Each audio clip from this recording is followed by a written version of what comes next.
79 का स्क्वायर दे रखा है और ये वाली आइडेंटिटी अब आपको अप्लाई करनी है जो ऊपर लिखी हुई है। तो सबसे पहले तो मैं नंबर उतार लेता हूँ, 79 का स्क्वायर करना है, कुछ तो कुछ तोड़ेंगे ही। आइडेंटिटी क्या है, आइडेंटिटी भी लिख लेते हैं भाई। तो हमारे पास यहाँ पे आइडेंटिटी दे रखी है, आइडेंटिटी है हमारे पास a माइनस बी का होल स्क्वायर, जो कि होता है a का स्क्वायर माइनस का 2ab प्लस में b का स्क्वायर। आपको इस आइडेंटिटी पे सॉल्व करना है। तो यानी अब मुझे ये साफ दिख रहा है, मुझे दो नंबर लिखने हैं माइनस में। तो ऐसे में क्या करो, जो नंबर आपको गिवन है ना उसके आगे बढ़ो और ढूंढो कि इसके नियरेस्ट में 10 के टेबल में आने वाला नंबर कौन सा है। तो यहाँ 79 है, 79 के बाद ही क्या आएगा, 80 आएगा, जो 10 के टेबल में आ सकता है। तो मैं इसको चाहूं तो 80 में से एक कम, यानी 80 माइनस 1 का स्क्वायर लिख सकता हूँ। 80 में से 1 जाएगा तो 79 ही तो रहेगा। बस आपको मिल चुका है, अब इसको अप्लाई करिए और सॉल्व कर दीजिए। तो यहाँ पे हमारे पास है 80 माइनस 1 का स्क्वायर, यानी एक ही जगह क्या आएगा, 80 आएगा, तो 80 का स्क्वायर हो गया। फिर माइनस का 2, फिर a की जगह 80 और b की जगह पे आपके पास क्या है 1, फिर वापस से b की जगह 1 का स्क्वायर आ जाएगा। अब 80 का स्क्वायर करना है, फट से रफ वर्क बना लो। 80 का स्क्वायर का मतलब 80 को 80 से ही मल्टीप्लाई कर दो, तो 2 जीरो है तो 2 जीरो, 8 8 जा 64, तो जवाब क्या आया 6400।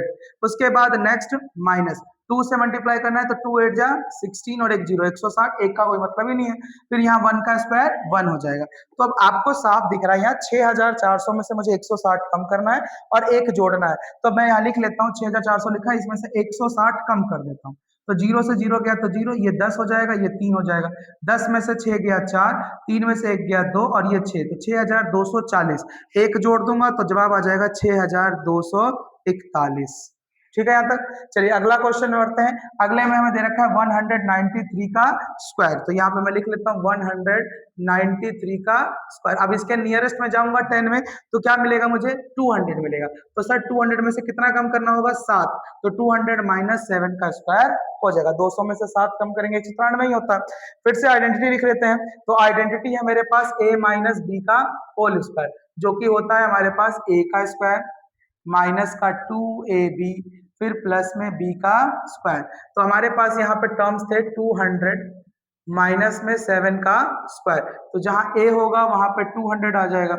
फिर माइनस का 2, a की जगह पे 200 और b की जगह पे आपके पास है 7 और लास्ट में फिर से प्लस में 7 का स्क्वायर आ जाएगा। 200 का स्क्वायर करेंगे तो 200 का स्क्वायर करना है, वापस से रफ वर्क बना लेता हूँ। 200 का स्क्वायर का मतलब 200 गुना में 200, फिर से 4 जीरो दिख रही है ना, 2 ऊपर 2 नीचे, तो 4 जीरो लगा दूंगा और फिर 2 दूनी 4, तो 40,000 फिर से जवाब आ गया। तो यहाँ पे लिख लेंगे 40,000। 40,000 के बाद यहाँ पे हम इनको सोल्व करना है, तो 2 7 जा 14, 14 को 2 से करो, 14 2 जा 28 और ये 2 जीरो था तो 2 जीरो और लगा दिया, प्लस में 49। तो पहले तो आपको 40,000 में से 2800 कम करने हैं, फिर 49 जोड़ देना है। तो 40,000 था उसमें से 2800 कम कर दो, तो 2800 कम कर देंगे। तो पहले तो 2 जीरो के 2 जीरो, ये 10 हो जाएगा, ये 9 हो जाएगा, ये 3 हो जाएगा। तो 10 में से 8 गया 2, 9 में से 2 गया तो 7, 3, तो 37,200 आ जाएगा। तो यहाँ पे मेरे पास आया 37,200 और उसमें फिर जोड़ना कितना है 49, तो लास्ट के दो जीरो उसकी जगह 49 आ जाएगा। तो आपका जवाब हो जाएगा 37,249। तो यही आपका इसका लास्ट आंसर आ जाएगा। चलिए अब थर्ड पार्ट देख लेते हैं क्या है। तो थर्ड में मुझे करना है 299 का स्क्वायर, तो मैं 299 का स्क्वायर ले लेता हूँ। 299 को मैं क्या लिख सकता हूँ, इसके नियरेस्ट में जाऊंगा तो 300 मिलेगा, तो 300 माइनस में 1 का स्क्वायर हो जाएगा। पहले आइडेंटिटी लिख लेंगे। तो आइडेंटिटी है हमारे पास a माइनस बी का होल स्क्वायर, जो कि होता है a का स्क्वायर माइनस का 2ab फिर आता है आपके पास प्लस में b का स्क्वायर। तो यहाँ पे आपके पास टर्म्स है 300 माइनस में 1 का स्क्वायर, तो a की जगह पे आपके पास आ गया 300 का स्क्वायर माइनस का 2, a की जगह पे 300, b की जगह पे 1 और फिर प्लस में b की जगह 1 का स्क्वायर। 300 का स्क्वायर अभी तो जितनी बार अगर आप सीख चुके हैं, स्क्वायर करते ही 2 की जगह 4 जीरो हो जाएंगे, तो मैं डायरेक्टली इस बार लिख के दिखा रहा हूँ 4 जीरो। फिर 3 का स्क्वायर करूंगा तो 9, तो 90,000 आएगा, माइनस 2 3 जा 6, तो 600 आएगा और प्लस में 1। 90,000 में से अब 600 कम करना है, तो भाई मेरे पास था 90,000, इसमें से मुझे 600 कम कर दो, तो भाई ये 2 जीरो अपनी जगह पे, 10 में से 6 गया तो 4, 10 में से 6 गया 4, ये 10 बनाया होगा मैंने तो ये भी 9 हो गया होगा, ये 8 हो गया होगा, तो ये 9 आ जाएगा और यहाँ 8 आ जाएगा, तो 89,400। उसमें 1 और जोड़ दो तो आपका जवाब हो जाएगा 89,401।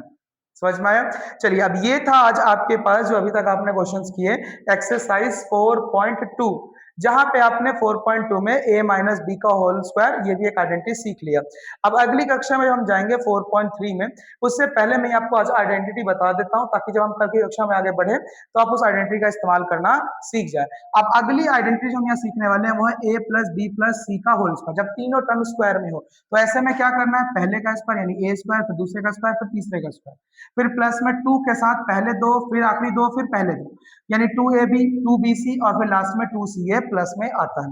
तो अब अगली कक्षा में मैं इस आइडेंटिटी के ऊपर क्वेश्चंस ट्राई करवाऊंगा। आप घर से चाहे तो ये एग्जांपल नंबर 9 ट्राई करके देख सकते हैं। अभी तक हमने 3 आइडेंटिटीज कर ली हैं। अब इसी के बेसिस पर हम अगली एक्सरसाइज जो है वो अगली कक्षा में हम स्टार्ट करेंगे। ठीक है, थैंक यू सो मच। यहाँ तक अगर कोई डाउट हो तो प्लीज कमेंट करिएगा। मिलते हैं अगली कक्षा में।